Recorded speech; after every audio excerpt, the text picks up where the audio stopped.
Hey guys, for today's video, tuturuan ko kayo paano ma-maximize yung points mo sa no,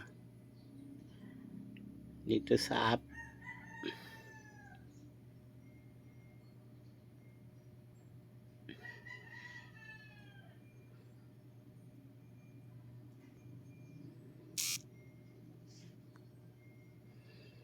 Minsan kasi may mga mga points tayo na may mga rewards tayo na hindi natin nag-claim. Sayang, tapos mag-expire siya. So for this na magiging maging makabuluhan, guys, I will be teaching you how to donate. Type ka lang dyan search bar na mag-donate, and then you can choose the hapag. You can choose 1 point for this.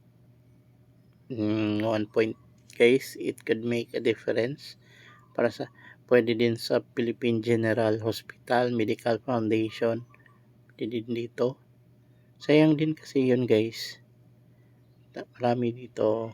Pumili ka lang GMA Foundation, and then Southline, marami pa, teachers, and then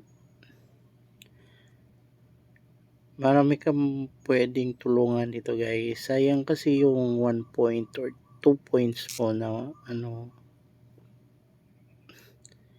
gagamit mo yun sa pantawag. 2 points yun. All calls for 1 day, unlimited calls for 1 day. So bibigay tayo dito sa Philippine General Hospital, guys. Kahit konti lang yan, it could make a difference sa mga buhay na sayang kasi hindi mo yan.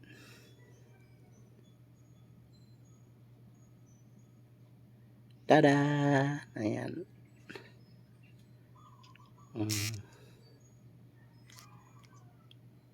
Sayang kasi kung mag-expire lang yun. So ibigay mo na lang sa yung mahilig kasi ako mag-claim, guys, ng mga rewards dito.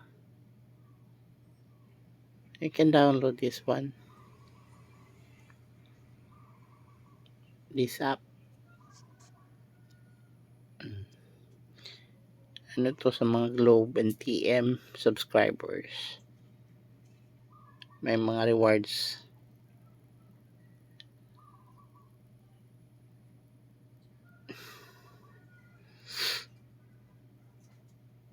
So August 22, may points na naman ako na mag-expire. So instead na ma-expire yan, guys, i-donate na natin. Gamit ko ito sa pantawag, unlimited calls for a day. It costs only yan lang muna ngayon, guys. Have a blessed day. Don't forget to like, subscribe, and follow and share, guys.